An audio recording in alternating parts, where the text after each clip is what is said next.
हरे कृष्ण कृष्ण कृष्ण हरे हरे, हरे राम राम राम हरे हरे।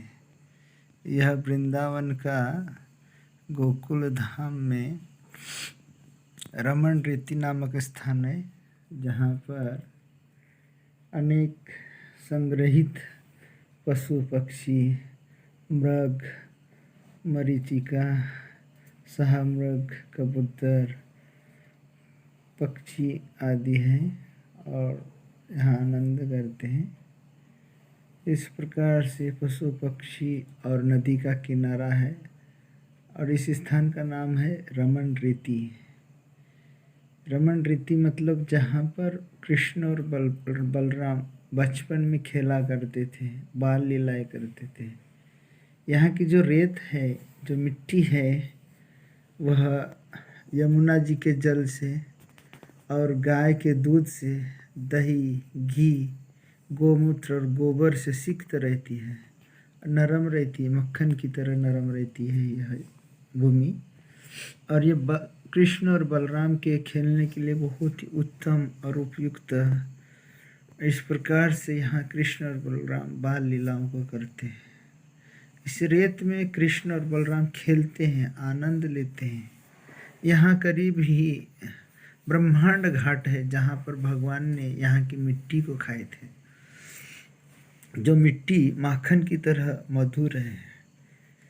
तो इस प्रकार से इस भूमि की संरक्षण करने के लिए यहाँ पर कुछ साधु संत निवास करते हैं, जिनको कासृणी आश्रम के नाम से भी जाना जाता है। तो ये उन्हीं की कुटिया हैं और इन कुटियों में वे साधु रहते हैं और इस ब्रजभूमि की, इस रमण रीति की रक्षा करते हैं।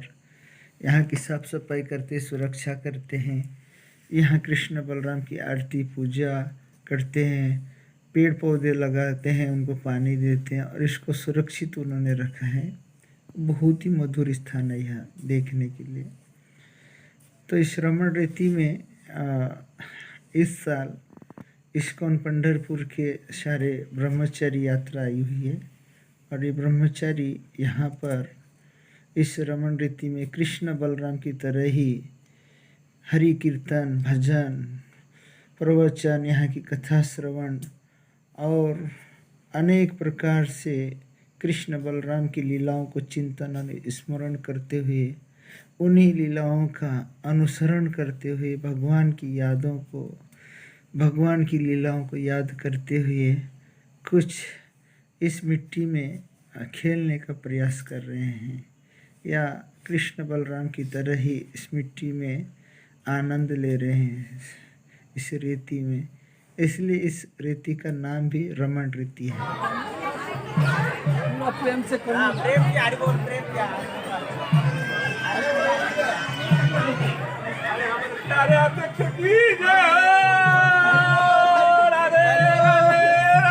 बैठे रहो,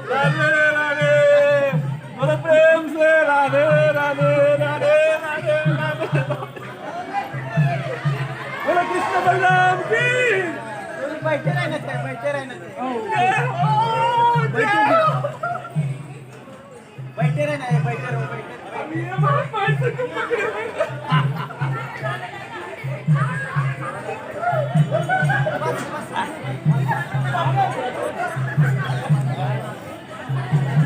पहली बार अध्यक्षित में खुश है। तो हम देख सकते हैं कि श्रीमान प्रहलाद प्रभु इस्कॉन पंढरपुर के अध्यक्ष हैं। पहली बार ही इतने आनंद और उत्साह के साथ इस रज में अभिषेक किए हैं और ये हमारा सौभाग्य रहा कि प्रभु जी ने हमें इस प्रकार से रजोभिषेक करने दिए। तो भगवान की रज में खेलना और इस रज का आस्वादन करना, इस प्रकार से उसको अपने माथे पर धारण करना बहुत ही आनंदमय बात है। डालो। यहाँ पर इस्कॉन पंढरपुर के अध्यक्ष प्रहलाद प्रभु जी का अभिषेक चल रहा है रमण रीति की। ये सुनहरा अवसर आपको बाद में देखने को नहीं मिलेगा। पहाड़ बनाओ, पहाड़, हाँ पहाड़ होना चाहिए एक साथ में सब लोग। ये महात्मा जी कभी किसी को हाथ लगाने नहीं देते, मगर रमण रीति में पहली बार कुछ भी करो बोल रहे हैं।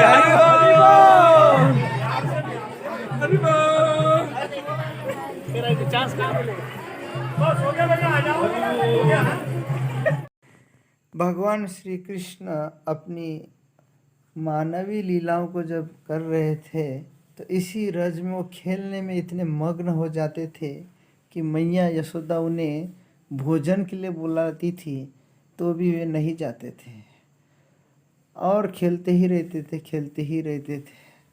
तो इस प्रकार से इस रज में खेलने का आनंद ही कुछ और है, क्योंकि भगवान श्री कृष्ण साक्षात इस ब्रज में खेले हैं।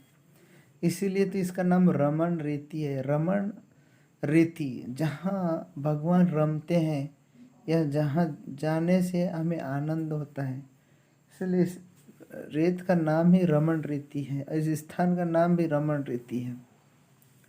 तो ये बहुत ही सुंदर यहाँ की मिट्टी और ये रेत है। जीवन में एक बार तो इस स्थान में आना चाहिए और इस रमण रेती का आनंद लेना चाहिए। यह ब्रज की रज है जो कि नंद बाबा की जो 9 लाख गाय थी और इसी प्रकार अन्य गोपों की भी 9 लाख गाय थी। सारे ब्रजवासियों की अनेक गाय थी। तो इस प्रकार पूरे ब्रज में गायें चलती थी, चरती थी, फिरती थी और उनके गाय के चरणों से यहाँ की जो मिट्टी है एक पाउडर की तरह, एक डस्ट की तरह, डस्ट मतलब रेत, रज, तो जिसका नाम है ब्रज रज। तो ये ब्रज रज बहुत फेमस है। वृंदावन में 3 चीज़ भगवान श्री कृष्ण के समय से आज तक है। उसमें ये एक है ब्रज रज, दूसरा है यमुना जल और तीसरा है गिरिराज गोवर्धन। तो 3 चीज़ पूरे ब्रज में आज भी हम देख सकते हैं और इनका अनुभव ले सकते हैं। इसलिए जीवन में एक बार हमें वृंदावन ज़रूर जाना चाहिए और यदि किसी के पास समय है, साधन है, तो उसे बार बार वृंदावन जाना चाहिए और इस रज का आस्वादन करना चाहिए, इस रज में आनंद लेना चाहिए, यमुना में स्नान करना चाहिए, गिरिराज जी की परिक्रमा लगाना चाहिए, रज को अपने माथन पर धारण करना चाहिए, इस रज में लोट-पोट हो जाना चाहिए। हरे कृष्ण कृष्ण कृष्ण हरे हरे, हरे राम राम राम हरे हरे। जब तक कोई वृंदावन में जाके इन स्थानों पर नहीं जाता जहाँ भगवान श्री कृष्ण ने लीला की है, तब तक इस धाम की महिमा को व्यक्ति नहीं समझ सकता। इन स्थानों पर जाना चाहिए, वहाँ प्रणाम करना चाहिए, लौटना चाहिए, भगवान से प्रार्थना करना चाहिए, तभी हम भगवान श्री कृष्ण की दिव्य लीलाओं को समझ सकते हैं। हरे कृष्णा।